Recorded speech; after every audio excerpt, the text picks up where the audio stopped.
भारत में लगातार कोरोना, जी हां, भारत में लगातार विकराल हो रही कोरोना की दूसरी लहर भयावह होती जा रही है। बाजार खाली, सड़कें सूनी, मोहल्ले वीरान दिखाई देने लगे हैं। कोरोना विस्फोट की रफ्तार को लेकर देश में बवाल है, इसलिए मैं लेकर आया हूं देश का सवाल है। नमस्ते, मैं हूं मनीष अवस्थी, हाजिर हूं आपका अपना पसंदीदा डिबेट शो देश का सवाल लेकर। देश में कोरोना पैर पसार रहा है। रोजाना आने वाले केस में लगातार बढ़ोतरी होती जा रही है। मुंबई के बाद अब देश की राजधानी दिल्ली कोरोना का नया हॉटस्पॉट बनती जा रही है। राज्यों की सरकारें कोरोना से बचने के लिए अलग अलग इंतजाम कर रही हैं। दिल्ली में आज रात 10 बजे से नाइट कर्फ्यू लगाने का ऐलान भी कर दिया गया है। ऐसे नाइट कर्फ्यू सुबह 5 बजे तक जारी रहेगा। इसके अलावा दिल्ली में रात में आवश्यक सेवाओं को ई पास के जरिए छूट भी दी गई है। गर्भवती महिलाओं और बीमार लोगों को भी कर्फ्यू में छूट मिलेगी। इसके अलावा महाराष्ट्र में आज से सभी धार्मिक स्थलों को बंद कर दिया गया है। साथ ही साथ यहां आज से मुंबई में सभी प्राइवेट ऑफिस को भी बंद करने के आदेश जारी कर दिए गए। प्राइवेट दफ्तर में काम करने वाले लोग अब वर्क फ्रॉम होम करेंगे। इसके अलावा पूरे महाराष्ट्र में रात 8 बजे से सुबह 7 बजे तक नाइट कर्फ्यू लगाया गया है।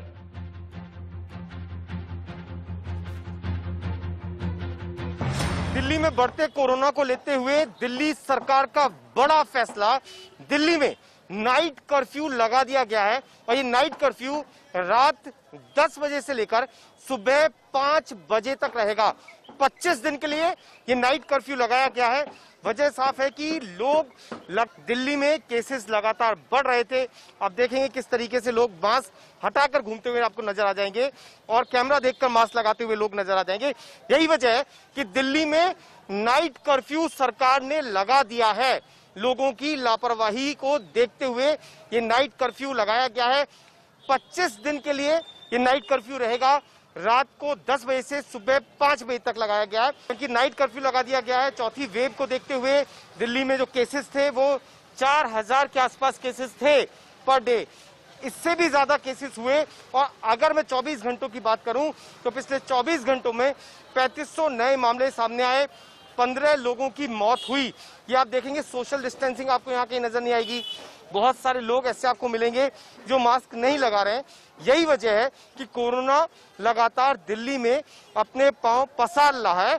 और इसी को देखते हुए अब दिल्ली सरकार ने फैसला किया है कि अब दिल्ली में अगले 25 दिन तक नाइट कर्फ्यू रहेगा। तस्वीर देख लीजिए। अब इस तरीके के माहौल की वजह से ही दिल्ली में लगातार केसेस बढ़ रहे थे। और अब दिल्ली सरकार का फैसला ये कि आने वाले 25 दिन तक दिल्ली में नाइट कर्फ्यू रहेगा। कैमरा पर्सन अंकित के साथ पुलकित नागर, इंडिया न्यूज, दिल्ली। हमारे संवाददाता पुलकित नागर की रिपोर्ट आपने देखी। जी हां, कोरोना के नए मामले और इसके साथ फैलता संक्रमण चिंता का विषय है। वहीं इस मामले पर आईएमए यानी इंडियन मेडिकल एसोसिएशन ने प्रधानमंत्री नरेंद्र मोदी को चिट्ठी लिखी है। एसोसिएशन ने पत्र लिखकर पीएम मोदी से अपील की है कि कोरोना के प्रसार को रोकने के लिए ज्यादा से ज्यादा लोगों को वैक्सीन की डोज दी जाए और वैक्सीनेशन प्रोग्राम में तेजी लाई जाए। एसोसिएशन ने प्रधानमंत्री को लिखे पत्र में अपील की है कि 18 साल से ज्यादा उम्र वाले सभी लोगों को वैक्सीनेशन प्रक्रिया में शामिल किया जाए। आईएमए ने पत्र में लिखा कि महामारी की दूसरी लहर पुराने सभी रिकॉर्ड तोड़ रही है। इससे अंदाजा इस बात से लगाया जा सकता है कि बीते रविवार को कोरोना संक्रमण 1 लाख से ज्यादा मामले सामने आए, जो कि महामारी की शुरुआत से लेकर अब तक के सभी आंकड़ों में सबसे ज्यादा संख्या हमारे को बढ़ानी चाहिए। अगर वैक्सीन ड्राइव की अभी तक बात करें, अभी तक हमने 1.25 करोड़ लोगों को वैक्सीन दिया। अगर दोनों डोज की बात करें तो वैसे हमने दे दिया 8.5 करोड़ लोगों को, लेकिन उनको तो फर्स्ट डोज लगी है। तो वैक्सीन ड्राइव बहुत तेज होनी चाहिए। अभी तक हम वैक्सीन 45 साल से ऊपर वालों को देते हैं। 45 साल से जो छोटे हैं उनका भी कंसर्न है कि उनको वैक्सीन मिले, और उसके अंदर भी बहुत सारी कोमॉर्बिड कंडीशंस है। तो मुझे लगता है एक तो सरकार को वैक्सीन की गति भी बढ़ानी चाहिए और भी कंपनीज को बीच में रोप इन कर लेना चाहिए। जहां से भी वैक्सीन मिले, कारगर वैक्सीन मिले, वो ले लेनी चाहिए। हम वैक्सीनेशन को सबके लिए क्यों नहीं खोल देते? क्यों नहीं हर बालिग आदमी को टीका लगा दिया जाता? जो सबसे वल्नरेबल हैं उनको आप कैसे बचाएं और अपनी स्वास्थ्य व्यवस्था को कैसे सुरक्षित रखें? उद्देश्य कभी ये नहीं होता कि जिसको चाहे उसको टीका दिया जाए। उद्देश्य हमेशा ये होता है जिसको जरूरत है उसको टीका दिया जाए। तो ये चीज ध्यान में रखनी होगी। जी हां, आपने सत्याग्रह तो सुना होगा। ITV नेटवर्क और इंडिया न्यूज आपसे आग्रह करता है, जी हां, स्वास्थ्याग्रह करता है कि आप लोग, आपकी सेहत खतरे में है, इसको लेकर कोरोना से लड़ने के लिए जो सारे नियम और प्रोटोकॉल बनाए गए हैं उसका पालन करें। और इसके साथ साथ देश का सवाल देख रहे तमाम दर्शक आने वाले 40 मिनटों तक लगातार इस कार्यक्रम को देखें, क्योंकि हमारे साथ देश के नामी गिरामी डॉक्टर जुड़ेंगे। वो बताएंगे कि आखिर इस दूसरी लहर को कैसे मात देना है। इसी कड़ी में आइए मैं मेहमानों का परिचय आपसे कराऊं। आपके टीवी स्क्रीन पर, जी आपके टीवी स्क्रीन पर मेरे दो सहयोगी, दो संवाददाता मुंबई और दिल्ली से आपको दिखेंगे। जी हां, दिल्ली से अजीत श्रीवास्तव और मुंबई से जुड़ेंगी श्वेता वर्मा। उसके अलावा हमारे साथ आपके टीवी स्क्रीन पर doctor DK Gupta, MD Felix अस्पताल हमारे साथ हैं।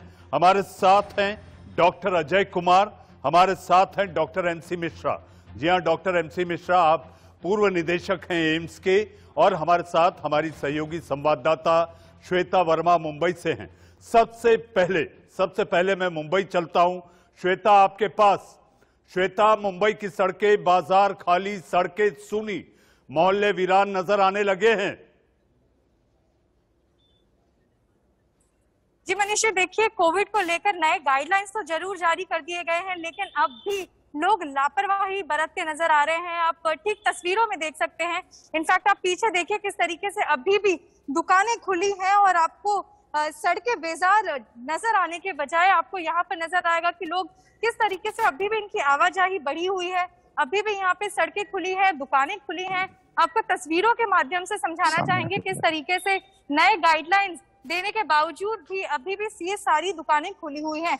हालांकि अब पुलिस के पेट्रोलिंग ज्यादा हो गई है और इस पर यह देखा जा रहा है कि लोग 8 बजे के पहले किसी भी हाल में, नाइट कर्फ्यू लगने के पहले किसी भी हाल में बंद कर दे दुकानें। लेकिन उन्हें अब ये समझना होगा कि अब ये नाइट कर्फ्यू के साथ साथ मिनी लॉकडाउन का भी सिलसिला शुरू हो चुका है। फटाफट जी श्वेता, जहां तक ये बताएं, धार्मिक स्थल बंद कर दिए गए हैं। और अभी जब आप अपनी बात रख रही थी और बता रही थी कि आखिर मुंबई के क्या हालात हैं, इस वक्त की बड़ी खबर जो मेरे पास अभी आई है कार्यक्रम के दौरान, वो ये कि पुणे के अस्पतालों में ऑक्सीजन की कमी बताई जा रही है। और इसके अलावा एक तस्वीर जो अभी हमने दिखाई वो नागपुर के सरकारी अस्पताल गवर्नमेंट मेडिकल कॉलेज की थी, जहां पर एक पलंग पर 3 पेशेंट पड़े दिखाई दे रहे हैं।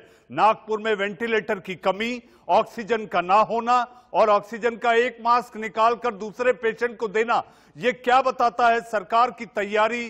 कहीं इसको लेकर सरकार इससे हल्के में तो नहीं ली, क्योंकि सियासत में व्यस्त सरकार को कोरोना दिखाई नहीं दिया। श्वेता, ये बिल्कुल तस्वीरें साफ तौर पे बयां कर रही हैं किस तरीके से अभाव है हेल्थ केयर इंफ्रास्ट्रक्चर का।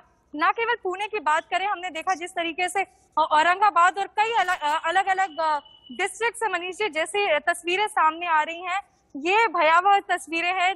क्योंकि एक बेड पर 2 कोविड पेशेंट्स का साथ में रहना, 3 कोविड पेशेंट्स का साथ में रहना, ये साफ दर्शाता है कि यहाँ पर हेल्थ केयर इंफ्रास्ट्रक्चर की कितनी कमी मानी जा रही है। हालांकि हाल ही में हमने देखा था पुणे के मेयर का ये कहना था कि उन्होंने जो ऑक्सीजन बेड्स हैं और जो कोविड पेशेंट्स के लिए बेड बनाए गए हैं उसकी जो इंक्रीमेंट कर दी थी। 500 बेड्स के जगह उन्होंने 800 बेड्स लगा दिए गए थे। लेकिन उसके बाद भी इस तरीके की तस्वीर सामने आना, ये सरासर महाराष्ट्र गवर्नमेंट की सच्चाई दिखाता है कि किस तरीके से, आपने सही कहा कि सियासी उलझनों में पड़े हुए हैं, लेकिन यहाँ पे महाराष्ट्र की सरकार को उनके ही लोगों की परवाह नहीं दिख रही है। जी श्वेता, आपकी इस तमाम जानकारी और महाराष्ट्र में जिस तरह से हालात बेकाबू होते जा रहे हैं और देश की कुल संख्या में लगभग 50% यानी कि देश की आर्थिक राजधानी के साथ साथ सारा राज्य कोरोना की चपेट में यानी कि कोरोना के चंगुल में फिर एक बार फंसता जा रहा है। हमारे साथ हमारे सहयोगी दिल्ली से अजीत श्रीवास्तव हमारे साथ है। अजीत, आज रात 10 बजे से कर्फ्यू लग जाएगा दिल्ली की सड़कों पर। बिल्कुल मनीष, अगर हम नजारा दिखाएं तो आप नजारा देखेंगे कि सामने अभी जिन दिल्ली की रोडों पे ये गाड़ियां दौड़ रही हैं वो तकरीबन 9:45 हम कहें या 10 बजे तक ये दौड़नी बंद हो जाएंगी, क्योंकि साफ तौर पर है कि दिल्ली के जो उपराज्यपाल हैं उन्होंने साफ डीएमए को निर्देश जारी करते हुए ये कहा कि ये सख्त आदेश है कि 10 से लेकर रात के और सुबह 5 बजे तक कोई एक्टिविटीज नहीं कर सकते, ना कोई मूवमेंट हो सकती है। लेकिन वही जो इसेंशियल सर्विसेज वाले हैं, जो जरूरी सामान है यानी खाद्य पदार्थ, दूध, ये तमाम चीजें या फिर दवाइयों की दुकानें, वो सभी जो दुकानें हैं वो खोली रहेंगी, उनका आवाजाही रहेगा। वहीं सिविक बॉडीज जो हैं यानी सफाई कर्मचारी हैं, उनका काम भी जारी रहेगा, उनके भी ऑफिस खुले रहेंगे। NCC, Delhi police, hospital, private हॉस्पिटलों में अगर कहीं जाना आना है तो उनको आई कार्ड रखना अनिवार्य होगा। यानी हम कहें मनीष भाई तो जो 22 अगर हम कहें 24 मार्च 2020 आपको दिन याद होगा जब लॉकडाउन लगा था, लेकिन अभी हम कहें तो 24 मार्च को अब 2 हफ्ते बाद अगर बात करें तो 2 हफ्ते यानी 1 साल 2 हफ्ते बाद फिर से ये स्थिति पैदा हो रही है और कर्फ्यू जैसा हालात दिल्ली में पैदा हो गए। वजह साफ है क्योंकि 4 से 6 दिनों के बीच 1500 से 4000 तक के बढ़ते आंकड़े कोरोना के, ये कहीं न कहीं दिल्ली सरकार की चिंता का सबब बन गया। एलजी ने भी बैठक ली, पीएम ने भी तमाम राज्यों के साथ, मुख्यमंत्रियों के साथ बैठक की। उसके बाद से कहीं न कहीं ये फैसला लिया गया कि दिल्ली में भी, महाराष्ट्र हो या फिर तमाम अन्य राज्यों में जहां जहां नाइट कर्फ्यू लगा है, दिल्ली में भी कर्फ्यू लगना बहुत जरूरी है, तभी ये काबू पाया जा सकता है। लेकिन वही व्यापारी जो संगठन है इसे अजीत, एक छोटा सवाल आपसे और छोटा जवाब चाहूंगा क्योंकि हमें मेहमानों के पास भी जाना है। अजीत, मेरा सवाल आपसे, अस्पतालों की क्या तैयारी है? जानकारी यह है सूत्रों के हवाले से कि वेंटिलेटर और ऑक्सीजन के भी दिल्ली प्रशासन और दिल्ली के अस्पतालों में पर्याप्त इंतजाम दिखाई नहीं देते। बिल्कुल सच में मनीष भाई, अगर बात करें हम तो 819 वेंटिलेटर की संख्या यहाँ दिल्ली सरकार है, लेकिन 519 से ज्यादा वेंटिलेटर यहाँ पर हम कहें तो पूरे भरे हुए हैं। यानी हम कहें तो महज केवल 100 से 150, 200 से 300 तक वेंटिलेटर खाली हैं। लेकिन कुछ ऐसे वेंटिलेटर हैं जिनके हालात बद से बदतर हैं। हॉस्पिटलों में जो तमाम अगर हम कहें तो जो कैपेसिटी है वहां पर बेड की, वहां भी बेड कैपेसिटी भी कम होती नजर आई, क्योंकि लगातार जो पेशेंट हैं कोरोना के वो बढ़ रहे हैं। इससे दिल्ली की सरकार और स्वास्थ्य मंत्री भी चिंता में है। वो चाहते हैं कि जो स्थिति या प्राइवेट हॉस्पिटल या हॉस्टल या जो होटल लिए गए थे उनको फिर से एकोमोडेट कर उसमें भी वैकल्पिक इंतजाम किए जा सके, जैसे बढ़ते हुए केसेस और तमाम जो कोरोना के मरीज हैं उनको एकोमोडेशन में आसानी से भर्ती किया जा सके, इलाज किया जा सके। लेकिन अभी भी कहें तो वैकल्पिक इंतजाम के तौर पर अभी दिल्ली सरकार के पास वही हॉस्पिटल, वही बेड मौजूद है जो पहले आंकड़े यहाँ दिखाई जा रहे थे। वो पहले वाले जो होटल थे जो अटैच किए गए थे या तमाम जो कम्युनिटी सेंटर थे उनको अटैच किए गए थे, प्राइवेट हॉस्पिटल जो अटैच किए थे, उन सब पे अभी सरकार ने प्रतिबंध लगाकर हटा दिया था। लेकिन अब सरकार को इस पे चिंता का सबब बना हुआ है कि कैसे उन तमाम लोग को लाइन अप कर तमाम लोग को अटैच कर फिर से ये तमाम सुविधाएं उन जनता के लिए मुहैया कराया जाए जो अब फिर से इस कोरोना की चपेट में आते नजर आ रहे हैं। ठीक अजीत, आप अपने साथ साथ अपने कैमरामैन का भी खूब ख्याल रखें और सारे एहतियात बरतें।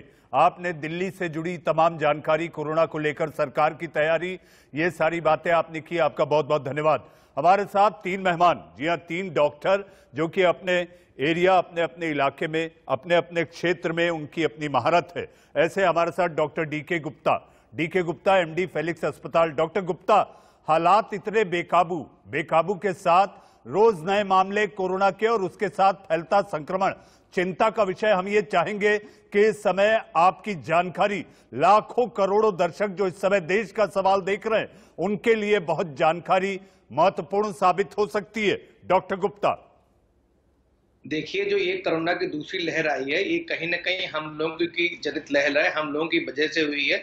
हम लोगों ने जो कोविड एप्रोप्रिएट बिहेवियर का पालन छोड़ दिया था, हम लोग जो कोविड फटीग में चले गए थे, हम लोगों ने जो फिजिकल डिस्टेंसिंग बंद कर दी थी, सोशल डिस्टेंसिंग बंद कर दी थी, और हम लोगों ने जो हैंड हाइजीन है, रेस्पिरेटरी हाइजीन है, जो सब चीजें बंद कर दी थी, उसकी वजह से धीरे धीरे जो डोरमेंट वायरस पड़ा हुआ था वो धीरे धीरे इकट्ठा हो गया और सडनली विस्फोट हो गया।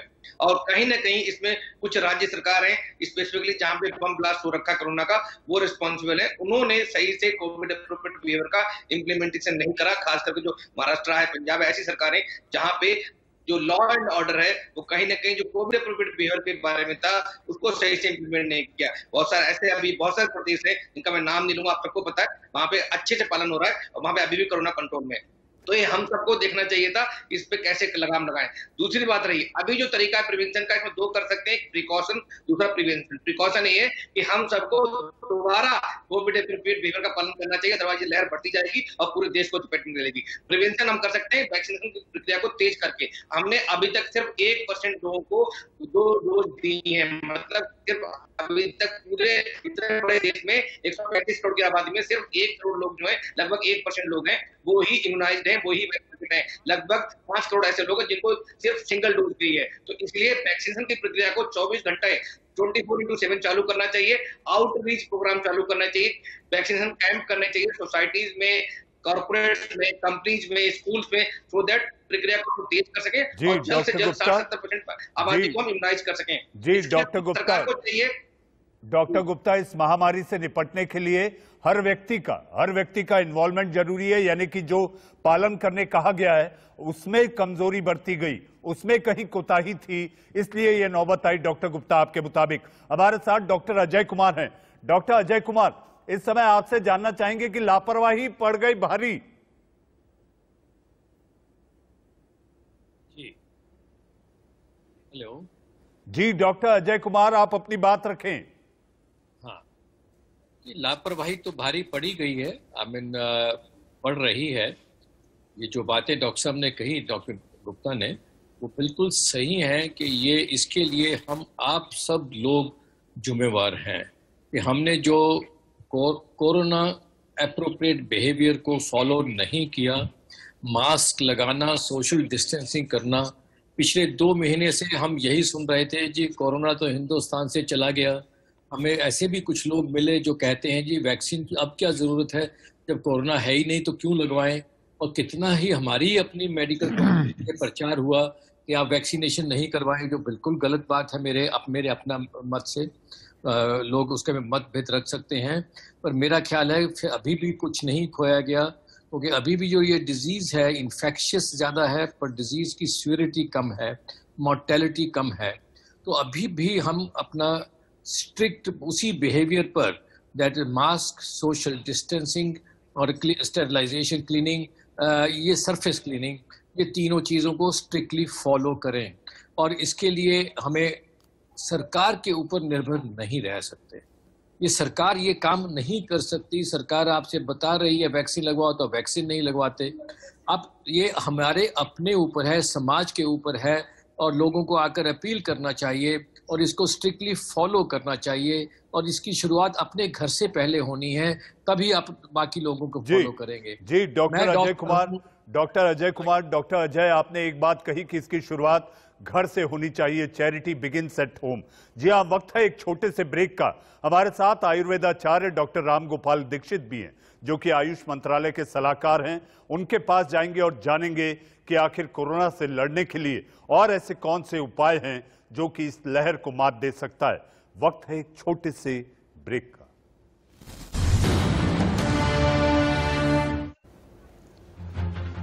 एक ब्रेक के बाद देश का सवाल में आपका फिर एक बार स्वागत है और हमारे साथ मेहमानों का पैनल। जी हां, और मेहमानों का पैनल आज एक खास और अहम सवाल को लेकर कि आखिर कोरोना का ये विस्फोट कहां तक भारत को झकझोरेगा, और इसके साथ साथ इतना ही नहीं तो ये अर्थव्यवस्था को फिर एक बार लड़खड़ा सा देगा। इसलिए जरूरी है कि सारे एहतियात बरतें जो आपको बताए जा रहे हैं। हमारे साथ डॉक्टर राम गोपाल दीक्षित, आप आयुर्वेदाचार्य हैं और आयुष मंत्रालय में आप सलाहकार। डॉक्टर दीक्षित, मेरा सवाल आपसे, जी आप पिछले साल हमें याद है 11,000 से 97,000 कोरोना के केसेस होने में 91 दिन लगे थे, आज वो 60 दिन को पार कर गया है।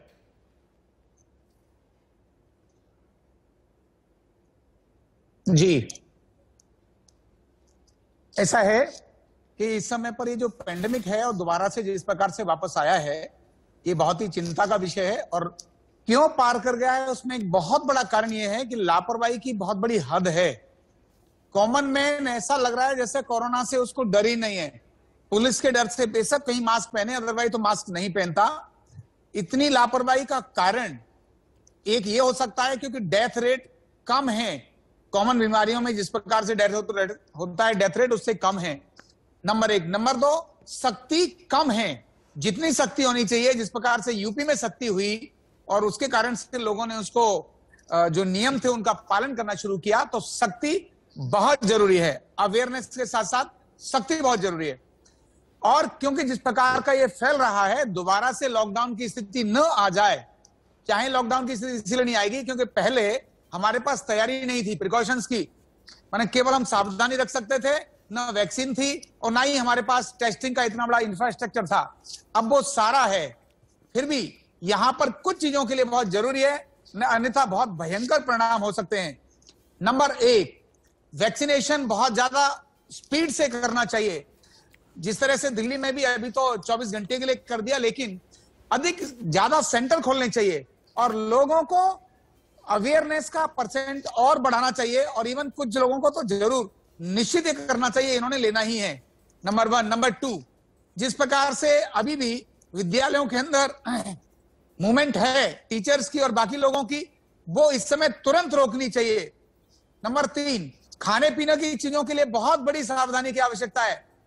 हर घर में यह सजगता जो मैं आगे बताने वाला हूं बहुत आवश्यक है, जो करनी चाहिए। जैसे ठंडी चीजें, खट्टी चीजें उनको नहीं खाना। बच्चे बहुत कॉमन है जो फ्रिज की चीजें निकाल कर खा रहे हैं, क्योंकि मौसम बदल रहा है, गर्मी बढ़ रही है, ऐसे में ठंडा पानी, फ्रिज की निकली हुई ठंडी चीजें, आइसक्रीम, ठंडा दही, ठंडा दूध, ये सब लेने की जो आदत बढ़ रही है, इससे इंफेक्शन बहुत तेजी से स्प्रेड करता है। और क्या खाना चाहिए, क्योंकि यह हमारे कफ को कम करने की आवश्यकता है इस समय पर। तो जितनी कड़वी चीजें हैं वो इंफेक्शन को रोकती हैं, जितनी कड़वी चीजें, खासकर जैसे नीम की चीजें हैं, यानी खाने की वो हर चीज जब कड़वी है, वो हमारे वात पित्त कफ में ऐसे तत्व जो इंफेक्शन को कैच करते हैं उनको कम करता है। तो ये छोटी छोटी अगर हम सावधानी रखते हैं तो बच जाएंगे। और ये छोटे छोटे बच्चों को आपके चैनल के माध्यम से मैं बताना चाहता हूं, कुछ टेक्निक्स करनी चाहिए। क्या करनी चाहिए? हमारी इम्यूनिटी बढ़ाने के लिए, तुरंत इंफेक्शन को कंट्रोल करने के लिए, ये जो हमारे लिम्फ ग्लैंड्स हैं या टॉन्सिल्स, इनकी मसाज करनी चाहिए इस जगह पर। डॉक्टर दीक्षित, इस तरह से मसाज कर रहे हैं। डॉक्टर दीक्षित आपके पास मैं आऊंगा। इस वक्त आ रही है महाराष्ट्र से एक बड़ी खबर। महाराष्ट्र के स्वास्थ्य मंत्री, जी हां, स्वास्थ्य मंत्री की प्राइवेट अस्पतालों को चेतावनी, कोरोना मरीज से एडवांस लेने पर होगी कार्रवाई की बात। राजेश टोपे, महाराष्ट्र के स्वास्थ्य मंत्री का ऐलान, कोरोना मरीजों से एडवांस मांगने की शिकायत मिली तो होगी कार्रवाई। 50,000 से 1 लाख तक का एडवांस मांग रहे हैं निजी अस्पताल, ऐसे अस्पतालों पर सख्त कार्रवाई करेगी सरकार। इस वक्त की बड़ी खबर महाराष्ट्र से।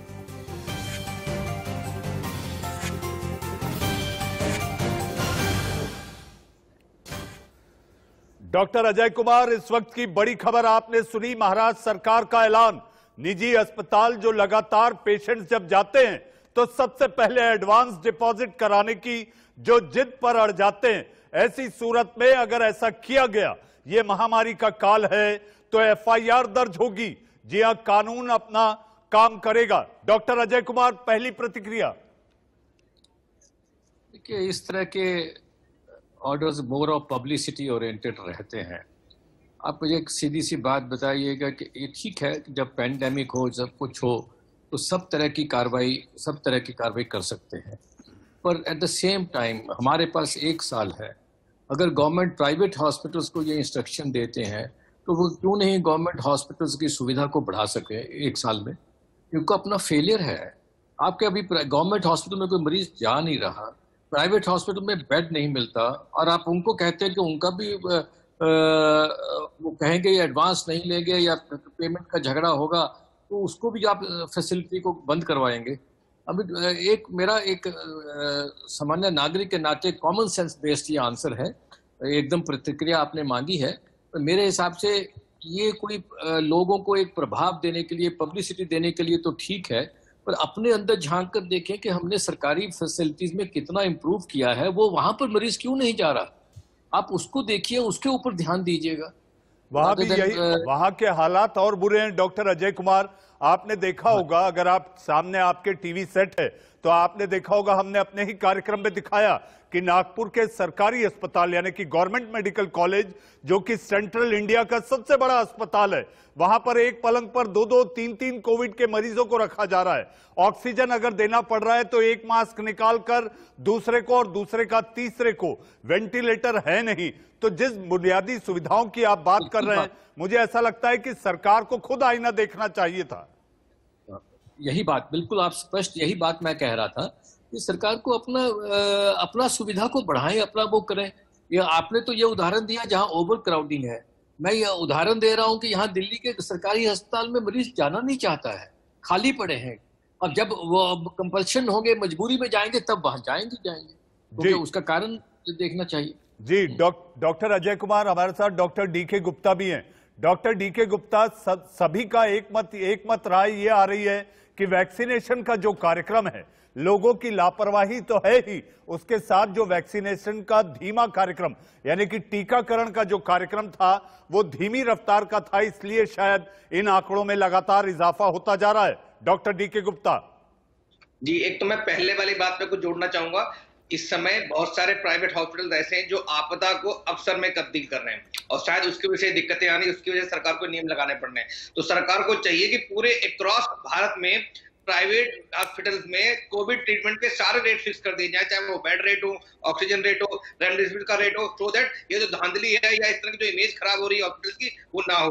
और उसमें सबके लिए क्लियर कट गाइडलाइंस होंगी, जो स्टेट के लिए होंगी, क्योंकि अभी कंफ्यूजन है, हर स्टेट के अलग गाइडलाइंस हैं, तो उसमें कंफ्यूजन रहता है कहीं ना कहीं। तो हम चाह रहे हैं सरकार, भारत सरकार चाहे और सबके हॉस्पिटल्स के लिए एक समान रेट लागू करवा दिए, सो दैट किसी को कोई दिक्कत नहीं होगी। आपने दूसरी बात कही, टीकाकरण बिल्कुल सही कह रहे हैं। टीकाकरण हम दो तरह से इंप्रूव कर सकते हैं। एक तो हम क्या कर सकते हैं, सारी एज ग्रुप के लिए खोल दें, कोई बाउंडेशन नहीं होनी चाहिए, 18 साल से ऊपर सब लोग हर जगह लगवा सकते हैं। 24/7 करना चाहिए जहां जहां पॉसिबल है, या 12 घंटे जहां जहां पॉसिबल है। तीसरी बात, टीकाकरण को कंपलसरी कर देना चाहिए, इसको इम्यूनिटी पासपोर्ट की तरह देखना चाहिए हमें। जब हम लॉकडाउन इतना बड़ा कदम उठा सकते हैं, पूरे देश को बंद कर सकते हैं, तो हमें पता है अगर कोई टीकाकरण लोग नहीं लगवा रहे, तो आगे नहीं आ रहे, तो कहीं ना कहीं हमारी भी इन्फोर्समेंट ठीक नहीं है, हम लोगों की तरफ से अवेयरनेस नहीं है, या हमारा लॉ अच्छे से इन्फोर्स नहीं उन लोगों के लिए। तो उन लोगों के जो नहीं लगा के आ रहे हैं, उनके लिए भी कंपलसरी कर देना चाहिए कि अगर आप एक स्टेट से दूसरे स्टेट में ट्रेवल कर रहे हैं, जैसे हम लोग RT-PCR टेस्ट कराते हैं, ऐसे ही वहां पे टीकाकरण का सर्टिफिकेट आजकल दिखाएं, तभी आप ट्रेवल कर सकते हैं। तो लोगों के अंदर थोड़ा सा इसके लिए कॉम्प्लायंस रेट बढ़ जाएगा और टीकाकरण का जो टर्नआउट हो रहा है, कम हो रहा है इसमें, वो बढ़ जाएगा। तीसरी बात रही प्रिवेंशन के लिए कि हमें सबसे ज्यादा टेस्ट नंबर बढ़ाने की जरूरत है, टेस्टिंग, ट्रेसिंग और ट्रीटमेंट, और चौथा टीकाकरण। तो हमें टेस्टिंग करनी चाहिए, ट्रेसिंग करनी चाहिए, आइसोलेशन करना चाहिए, अर्ली ट्रीटमेंट और फिक्स रेट पे, चाहे वो प्राइवेट हो चाहे सरकारी हो, तो तभी हम जाके इस कोविड को अगले 2-3 महीने में कंट्रोल कर सकते हैं।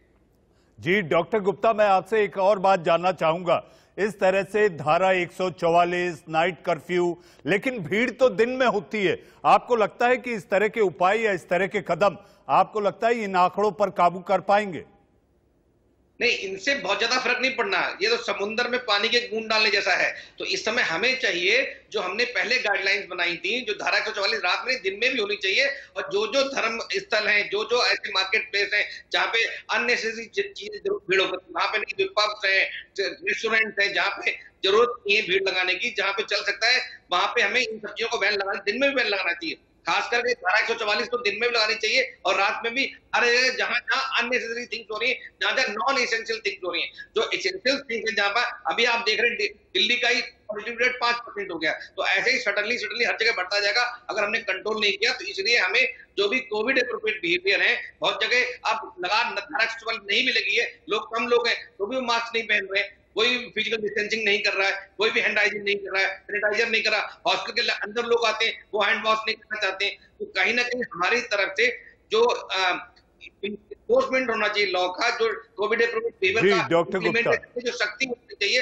वो उतनी सख्ती नहीं हो रही है। बहुत सारे प्रदेश ऐसे हैं जहाँ पे दिल्ली में आप जाए लोग मास्क लगा लेते हैं, जैसे आप यूपी में घूमते हैं, किसी और प्रदेश में घूमते हैं, लोग मास्क हटा देते हैं। तो कहीं ना कहीं दिल्ली में जाते हैं तो हेलमेट लगा देते हैं, नहीं जाते तो नहीं लगाते। डॉक्टर गुप्ता हमारे साथ डॉक्टर रामगोपाल दीक्षित है।